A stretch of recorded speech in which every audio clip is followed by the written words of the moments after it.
welcome back to all of you guys. Welcome in another video of MS Biology. If you are preparing for RPSC Assistant Professor or MPPSC Assistant Professor or UPHSC Assistant Professor for Botany subject, then this video is just for you, because in this video I am going to discuss about one unit of a botany syllabus, that is the plant physiology, and this will be the lecture first in the plant physiology chapters. That is the topic is transport in plants. Right so basically अगर आप biology की preparations कर रहे हैं PGT के लिए या assistant professor की तैयारी कर रहे हैं तो ये वीडियो आपके लिए है। और इस वीडियो में हम लोग देखेंगे कि जो ट्रांसपोर्ट सिस्टम है या ट्रांसपोर्टेशन जो हो रहा है प्लांट में वो किस तरीके से होते हैं, कहाँ से पॉसिबल क्वेश्चंस इस टॉपिक से एग्जाम्स में आते हैं। वीडियो स्टार्ट करने से पहले एक चीज़ और, जैसा कि आपको पता है कि आरपीएससी का जो एग्ज़ाम होगा उसमें 3 पेपर होंगे, पेपर 1, पेपर 2 और पेपर 3, राइट। और पेपर 1 और 2 जो होगा आपके क्या होगा, रिलेवेंट सब्जेक्ट से होगा। मीन्स आप जिस किसी सब्जेक्ट से भी अप्लाई करें, सपोज जैसे अभी हम यहाँ बॉटनी की बात कर रहे हैं तो ये आपका दोनों पेपर किससे होगा, बॉटनी से होगा। और ये वाला जो पेपर होगा वो आपका किससे होगा, दैट इज द जीके से होगा, जिसमें कि आपको पूरा पॉलिटिकल साइंस और इसके बाद करंट अफेयर्स के बाद जनरल अवेयरनेस से सारी चीज़ें आपको यहाँ से पूछे जाएंगी। सो एमएस बायोलॉजी ऐप, जैसा कि मैंने पहले ही बता चुका हूँ, एमएस बायोलॉजी ऐप ने अभी Rajasthan RGK means Rajasthan GK के नाम से एक कोर्स लॉन्च किया हुआ है, जिसमें कि आपको पूरा राजस्थान का जितना भी जीके है, पॉलिटिकल साइंस का, हिस्ट्री का, आर्ट एंड कल्चर का और वहाँ का जो भी डैम्स हैं, रिवर्स हैं, इन सब सारी चीज़ों को लेकर के ये आपको पूरा एक पैकेज मिलता है और राजस्थान जीके के नाम से। और इस कोर्स को परचेस करने के लिए आपको एमएस बायोलॉजी का ऐप जो होगा वो डाउनलोड करना होगा। हम आपको भी दिखा भी देंगे कि क्या क्या चीज़ें उसमें आपको मिलेंगी और कैसा उसका फीचर्स रहेगा, राइट। सो एक बार थोड़ा सा ब्रीफ कर लेते हैं, फिर इसके बाद वीडियो स्टार्ट करेंगे। आप जैसे ही इस लिंक पे आप क्लिक करेंगे, जो कि लिंक आपको दिया जाएगा, उस पर आपको ये डैशबोर्ड खुल करके आएगा। यहाँ पे आपका कोर्स है और कोर्स में आप जाएंगे तो यहाँ पे आपको दिखेगा राजस्थान जीके के नाम से। और राजस्थान जीके के नाम से जैसे ही आप इस पर क्लिक करेंगे तो फिर आपको यहाँ पे कई सारी चीज़ें दिखाई देने को मिलेंगी। यहाँ पे टोटल 70 फाइल्स हैं, जिसमें कि आपको अलग अलग चीज़ें होगा। ये कोर्स की फ़ी जो है वो सिर्फ और सिर्फ 1000 रुपीज़ है। 1 साल के लिए पूरी वैलिडिटी है, मतलब आप 1 साल तक इस कोर्स को एक्सेस कर पाएंगे। और इसके साथ साथ में आपको यहाँ पे क्या क्या चीज़ें मिलेंगी ये मैं आपको दिखा देता हूँ। Rajasthan GK and current affair mock test के नाम से है। यहाँ पे जनरल नॉलेज में अगर आप क्लिक करेंगे तो यहाँ पर आपको 16 टेस्ट दिए गए हैं, जिसमें डैम्स हैं, सॉयल है, क्लाइमेट है, फिजियो डिवीजन ऑफ राजस्थान है, लाइव स्टॉक है, नेशनल हाईवे एंड ट्रांसपोर्ट है, फॉरेस्ट है, national park and wild life sanctuaries हैं। और इसके साथ साथ में जब आप अगर यहाँ पे जाएंगे हिस्ट्री में तो आपको important battles and Rathore dynasty history का भी मिलेगा, इसके बाद पॉलिटी का मिलेगा, फिर उसके बाद इकोनॉमी का मिलेगा। इस तरीके से आपको जो राजस्थान का पूरा जो पेपर 3rd होगा उस पेपर के लिए सारे मटेरियल आपको यहाँ पे दिए गए हैं, राइट। और इसके साथ साथ यहाँ पर आप देख पा रहे हैं कि ये सारा आपका ऑफिशियल प्रीवियस ईयर का पेपर है, जिसमें आपको 5 टेस्ट दिए गए हैं। राजस्थान पटवारी का 49 टेस्ट पेपर है, जिसमें कि आपको ढेर सारे मिल जाएंगे। अगर आप यहाँ पे देखेंगे तो करंट अफेयर है, जनरल नॉलेज है, ऑफिशियल PYQ है, तो बहुत सारा चीज़ है। आपको पेपर 3rd की प्रिपरेशंस करने के लिए मोस्ट ऑफ द टाइम पे क्या होता है कि स्टूडेंट के पास अपने सब्जेक्ट की तैयारी तो बहुत अच्छे से हो जाती है, बट जो जीके वाला पेपर होता है उसमें प्रॉब्लम हो जाती है। और आपको मालूम है कि राजस्थान PCS में अगर आपको एग्ज़ाम क्वालिफाई करना है तो जीके का पेपर भी आपका अच्छा होना चाहिए। अगर आप उसमें क्वालिफाई होंगे तभी जो आपके कॉपीज़ हैं, मतलब आप मेरिट लिस्ट में आ पाएंगे। ओके, सो ये इन्फॉर्मेशन थी कि अगर आप बॉटनी, जूलॉजी किसी भी सब्जेक्ट से आप प्रिपरेशन कर रहे हैं तो आपके लिए जीके का पेपर मीन्स 3rd पेपर होना जरूरी है। आप उस पेपर के लिए एमएस बायोलॉजी का ये कोर्स परचेज कर सकते हैं। कोर्स प्रोसेस करने के लिए आपको सिर्फ और सिर्फ इस नंबर पे, जो कि नंबर आपको पहले ही बता चुका हूँ, दैट इज 8318917792 पे, इस नंबर पे आपको कॉल या मैसेज करना होगा। बाकी सारी डिटेल्स आपको हम बता देंगे। तो चलिए स्टार्ट करते हैं आज के इस वीडियो लेक्चर को, जिसमें हम लोग पढ़ेंगे that is the transporting plant. जैसे ही ये वर्ड आपके माइंड में आता है, आपके दिमाग में कंपैरिजन चलना शुरू हो जाता है कि हमारी बॉडी में भी ट्रांसपोर्ट करने के लिए एक अलग से ट्रांसपोर्ट सिस्टम पाया जाता है, जिसमें कि हम लोग पढ़ते हैं कि पूरा हमारा ब्लड जो होता है वो मटेरियल होता है और उसी मीडियम के थ्रू सारी चीज़ें का ट्रांसपोर्टेशन होता है। सो क्या ऐसा कोई ट्रांसपोर्ट सिस्टम पर्टिकुलरली प्लांट में भी पाया जाता है, जैसा कि एनिमल सेल्स में या ह्यूमन बींग्स में पाया जाता है? क्या यहाँ पे भी मटेरियल का ट्रांसपोर्टेशन सेम वैसे ही होता है जैसा कि आपके ह्यूमन बींग्स में या एनिमल के केसेस में होता है? कौन कौन से वो मटेरियल मटेरियल हैं जिनकी ज़रूरत ट्रांसपोर्ट करने को प्लांट को होती है? ये सारे सवाल आपके मन में आना शुरू हो जाते हैं। तो आप इस वीडियो को में बने रहिए, आपको इन सारे सवालों का जवाब आपको पूरी वीडियो तक आसानी से मिल जाएगा। सो देखते हैं, सबसे first of all transport in plant का मतलब क्या है? इस फिगर से आपको मैं समझाना चाह रहा हूँ। बेसिकली आपको इस फिगर में दिखाया जा रहा है कि प्लांट के जो इंटरनल पार्ट्स हैं उनमें क्या-क्या चीज़ें हैं जो कि आपका ट्रांसपोर्ट होने की ज़रूरत होती है। ट्रांसपोर्ट होने का डायरेक्शंस दोनों हो सकता है, मीन्स अपवर्ड से मतलब डाउनवर्ड से अपवर्ड की तरफ भी और अपवर्ड से डाउनवर्ड की तरफ भी। दोनों तरीके से हो सकती हैं, अलग-अलग मटेरियल का। प्लांट के जो मतलब जो आपके फ्लावरिंग प्लांट कैटेगरी के प्लांट्स होते हैं, हायर प्लांट वाले, दैट इज़ द एंजियोस्पर्म, वहाँ पे मटेरियल को ट्रांसपोर्ट करने के लिए वैस्कुलर बंडल सिस्टम पाया जाता है और ये vascular bundle system basically 2 type के सेल से मिलकर के बने होते हैं। वैस्कुलर बंडल सिस्टम, ये 2 टाइप के सेल से मिलकर के बने होते हैं। पहला आपका होता है that is the xylem cells और दूसरा आपका होता है that is the phloem cells. ये दोनों सेल्स जो होते हैं ये एक कह सकते हैं कि ट्रांसपोर्ट सिस्टम इन्वॉल्व होने वाले क्या हैं, सेल्स एंड टिश्यूज हैं। प्लांट की बॉडी में आपका जो फूड मटेरियल होगा, फूड मटेरियल का ट्रांसपोर्टेशन होने के लिए कौन सा चाहिए होगा, that is the phloem cells होती हैं और इसके साथ साथ में अगर वाटर और ये सब का होना होगा किससे होगा, दैट इज द जाइलम से। तो अच्छे तरीके से आप याद रखिए, जाइलम का स्टार्ट भी ज से होता है, जाइलम, और ऐसे ही आप इसको जल भी बोल सकते हैं। तो जल का मीन्स वाटर का ट्रांसपोर्टेशन किससे होगा, जाइलम से। फूड का किससे होगा, फ्लोएम से। तो दोनों एकदम काफ़ी अच्छे से मैच करता है। कई कई बार एग्जाम में तो आपका इसी से सवाल पूछ दिया जाता है कि हाँ, फूड पार्टिकल्स का ट्रांसपोर्टेशन प्लांट की बॉडी में कौन से टिश्यू से होता है। तो आप इसको याद रखिएगा, phloem for the food, xylem for the water. तो वाटर का ट्रांसपोर्टेशन होने के लिए जाइलम सेल्स इन्वॉल्व होती हैं, फूड का ट्रांसपोर्ट होने के लिए फ्लोएम सेल्स इन्वॉल्व होती हैं। यहाँ पर आपको फिगर में ये दिखाया जा रहा है कि ये पूरा प्लांट का रूट वाला एरिया है जहाँ पे आपके रूट्स हैं और यहाँ पे सॉयल है। तो यहाँ से जो भी मटेरियल, सॉयल में चूंकि क्या होते हैं, मिनरल्स होते हैं, वाटर होते हैं, तो यहाँ से रूट जो हेयर होती हैं, जैसा कि आपने देखा हुआ होगा, ये रूट हेयर जो होते हैं यहाँ के नियर बाई में आकर के इसको क्या करते हैं, एब्जॉर्ब करते हैं। एब्जॉर्प्शन के बाद आपको यहाँ पे दिखाया जा रहा है कि ये वाटर और ये मिनरल्स आपका क्या हो रहे हैं, रूट एरिया से प्लांट के अपेक्स एरिया में, प्लांट के अलग अलग ब्रांचेज में क्या हो रहे हैं, ट्रांसपोर्ट हो रहे हैं। राइट, यहाँ पे ये यही चीज आपको दिखाई जा रही है। इसके साथ साथ में आपको ये भी दिखाया जा रहा है कि ये जो ग्रीन का वाला एरिया होता है, मीन्स जहाँ पे आपका फोटोसिंथेसिस की प्रोसेस होती है, फोटोसिंथेसिस के प्रोसेस। तो फोटोसिंथेसिस की प्रोसेस चूंकि कहाँ पे होगा, ग्रीन एरिया मतलब लीफी एरिया में। तो ज़्यादा से ज़्यादा कंटेंट कहाँ पे होगा, फूड का मीन्स स्टार्च का कहाँ पे होगा, यहाँ पे होगा। चूंकि स्टार्च मीन्स एक ग्लूकोज का आपका स्टोरेज फॉर्म है, तो एनर्जी तो सारे सेल्स को चाहिए होगी और सभी सेल्स को में glycolysis, TCA cycle, electron transport chain चलेगा, बट बन कहाँ पे रहा है, सिर्फ लीफ एरिया में। सो दैट इज वाई आप इसको बोल सकते हैं कि ये आपका क्या होगा, रिजर्वायर होगा और इस रिजर्वायर से आपका सिंक की तरफ, मतलब जहाँ पे इसको जरूरत होगी वहाँ की तरफ ही क्या होगा, ट्रांसपोर्ट होगा। तो फूड आपका जहाँ प्रिपेयर हो रहा होगा लीफ में, उस लीफ एरिया से लेकर के ये डाउनवर्ड भी आएगा और इस लीफ एरिया से लेकर के इसके अपवर्ड डायरेक्शन में भी जाएगा।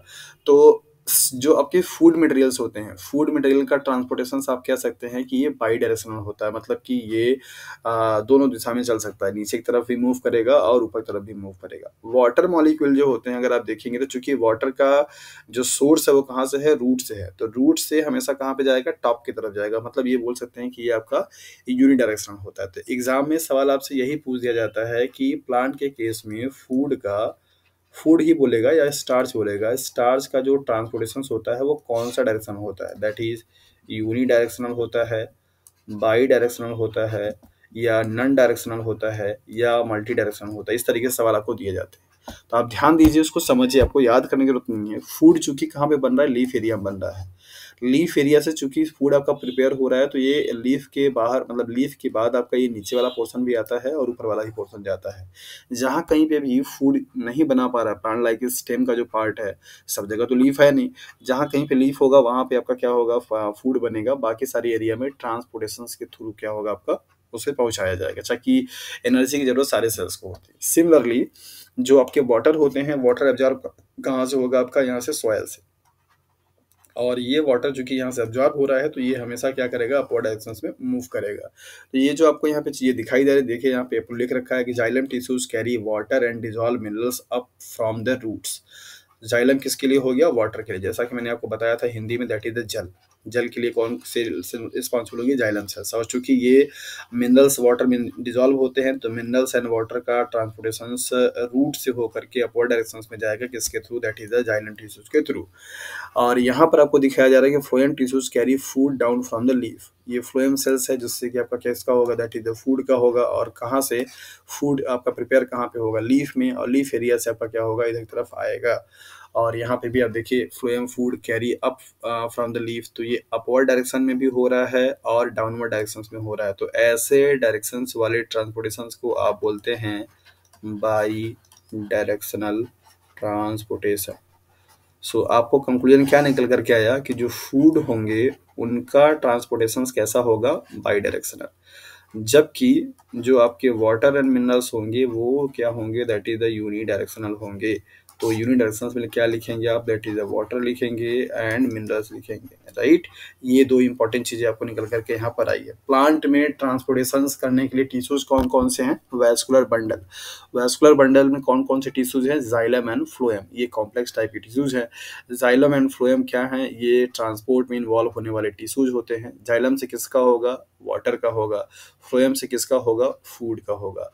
वाटर का ट्रांसपोर्टेशन हमेशा कैसा होगा? Unidirectional from root to the part of the plants. जबकि फूड का क्या होगा? बाई डायरेक्शंस होगा, from area of leaf to the downward and upward both with the help of phloem tissues. तो इतनी सारी चीज़ें आपके माइंड में भी हो जाना चाहिए अच्छे तरीके से।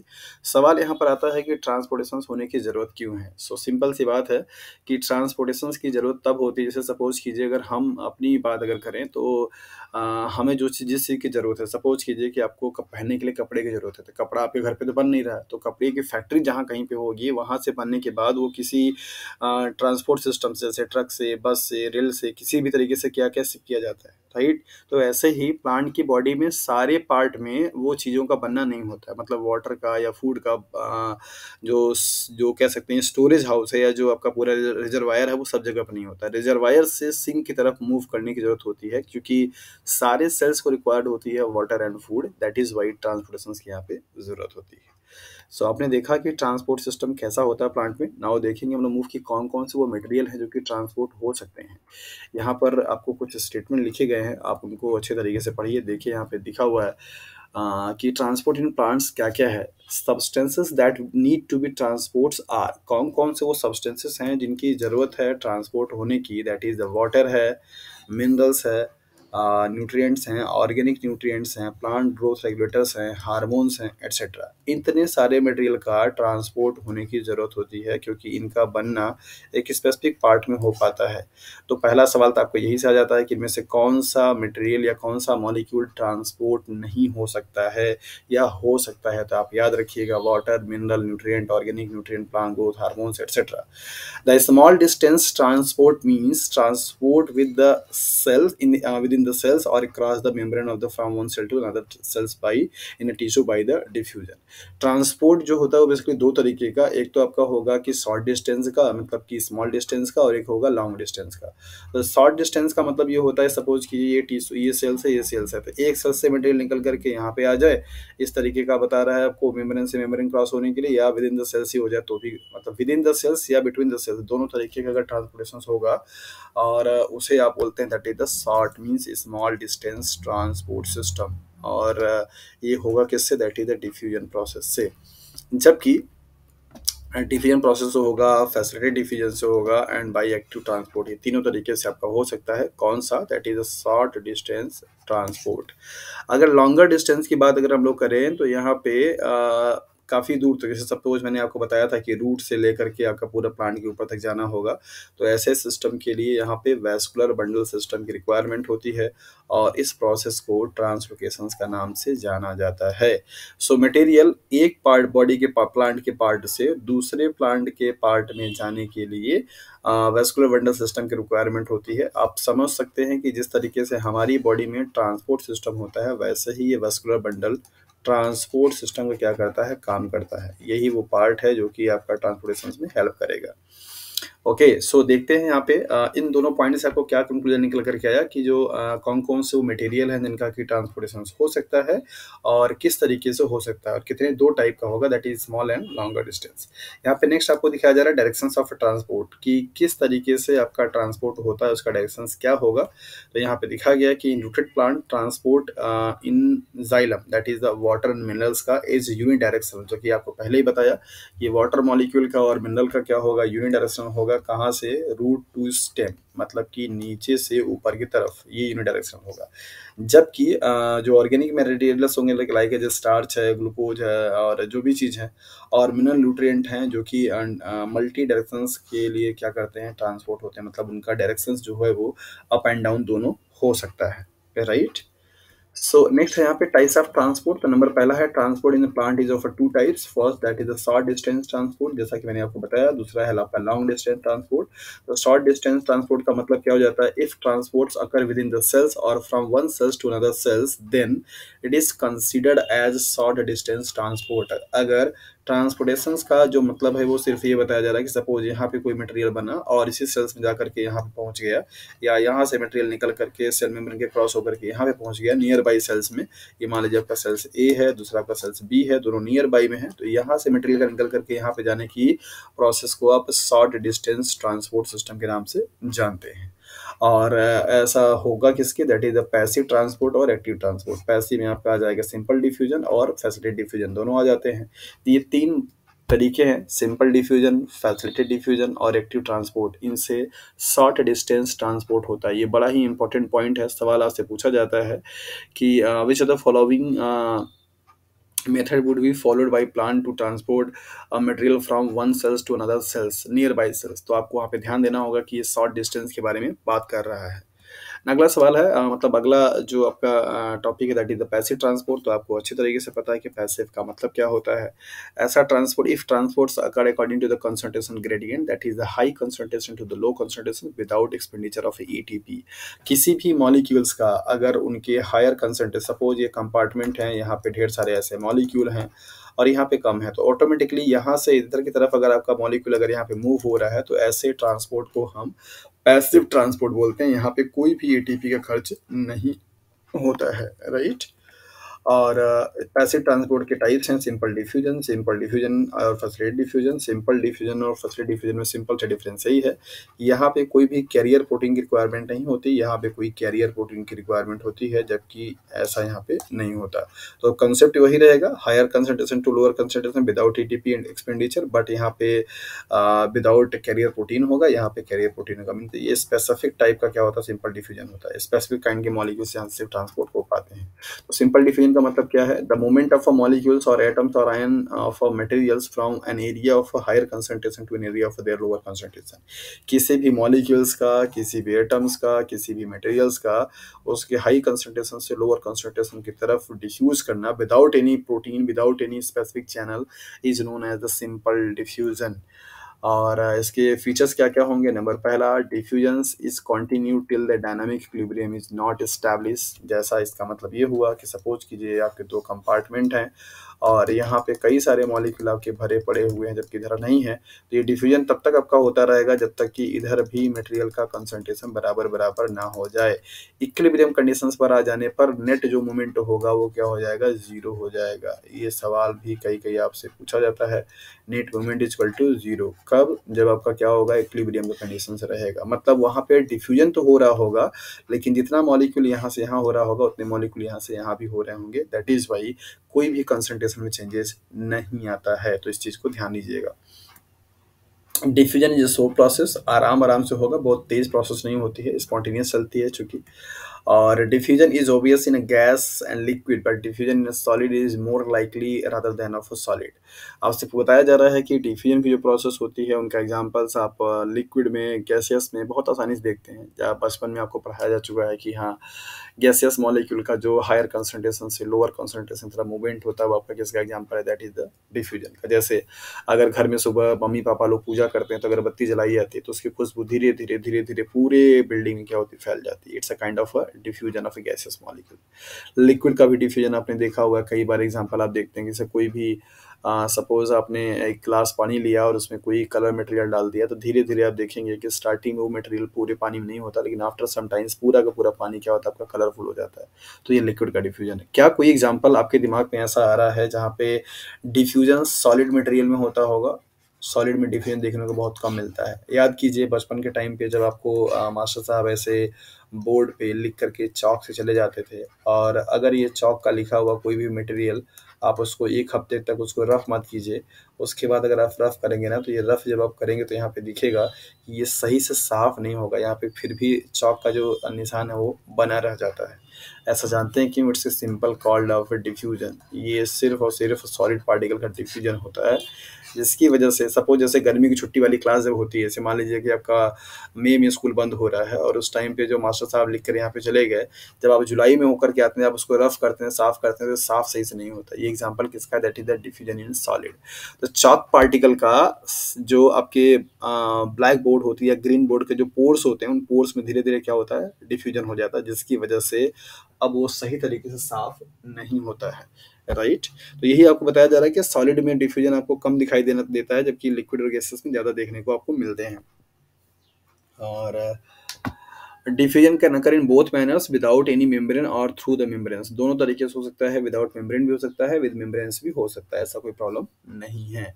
क्या कोई एग्जांपल्स आपके दिमाग में आ रहा है जो कि प्लांट के केसेस में होता हो और वो डिफ्यूजन का एग्जांपल हो? सो ऑब्वियसली आपके माइंड में ये फिगर ज़रूर तुरंत का तुरंत आपके दिमाग में बन जाना चाहिए कि लीफ में जो आपका गैसियस मॉलिक्यूल्स का डिफ्यूजन हो रहा है, लाइक जैसे CO2 मॉलिक्यूल्स का या O2 मॉलिक्यूल्स का, जहाँ जो स्टोमेटा के थ्रू एक्सचेंज होता रहता है, ये एग्जांपल किसका? दैट इज द डिफ्यूजन का है। वाटर मॉलिक्यूल का जो आपका ट्रांसपिरेशन हो रहा है, transpiration is also example of diffusion. पढ़ा होगा आप लोगों ने, वाटर मॉलिक्यूल का मूवमेंट होना, ये तो गैसियस मॉलिक्यूल का एक्सचेंज होना during the process of respiration और photosynthesis, example of diffusion. And transpiration is also example of diffusion. ये दोनों एग्जांपल, तीनों एग्जांपल आप प्लांट के केसेस के लिए याद रखिए। कभी कभी आपसे पूछ देता है कि कौन सा एग्जांपल इसमें डिफ्यूजन को शो करता है, तो आप उसमें आप घबरा जाते हैं कि ये तो मैंने पढ़ा ही नहीं। कौन कौन से ऐसे फैक्टर्स हैं जो कि डिफ्यूजन को क्या कर सकते हैं? इफेक्ट कर सकते हैं। नंबर पहला, कंसंट्रेशन ग्रेडियंट। जितना ज़्यादा कंसंट्रेशन ग्रेडियंट जो होगा वो रेट की क्या होगा? डायरेक्टली प्रोपोर्शनल होगा। अगर आपका कंसंट्रेशन ज़्यादा होगा, रेट भी क्या होगी? ज़्यादा होगी। परमेबिलिटी ऑफ मेम्ब्रेन, मेम्ब्रेन की परमेबिलिटी अगर ज़्यादा होगी तो रेट भी क्या होगा? आपका ज़्यादा होगा। अगर परमेबल नहीं होगा तो रेट क्या होगी? कम होगी। टेम्परेचर, टेम्परेचर अगर आपका ज़्यादा बढ़ेगा तो काइनेटिक एनर्जी बढ़ेगी, और काइनेटिक एनर्जी अगर बढ़ेगा तो मॉलिक्यूल्स का मूवमेंट ज़्यादा होगा, मतलब आपका रेट भी डिफ्यूजन का क्या होगा? ज़्यादा हो जाएगा, राइट? और नेक्स्ट है आपका pressure. Pressure is also example of factor, that is pressure is also directly proportional. Pressure बढ़ेगा तो पार्टिकल्स की मूवमेंट बढ़ेंगे, और मूवमेंट बढ़ेगा तो रेट भी क्या होगी? आपकी बढ़ जाएगी। So this is all about the simple diffusion, and this is the first lecture of plant physiology for the botany assistant professor Rajasthan MP and higher educations. Next video में हम लोग मिलेंगे इस टॉपिक को कंटिन्यू करते हुए। तब तक के लिए अपना अच्छे से ख्याल रखिए, और ज़रूर बताइए कि इस वीडियो में आपको क्या चीज़ नया लगा और क्या चीज़ आपको सीखने को मिला। हम लोग नेक्स्ट वीडियो में मिलेंगे इस टॉपिक को कंटिन्यू करते हुए। तो आप देख रहे थे MS बायोलॉजी, मैं महेंद्र कुमार। तब तक के लिए अपना ख्याल रखिए। Thank you for watching this video.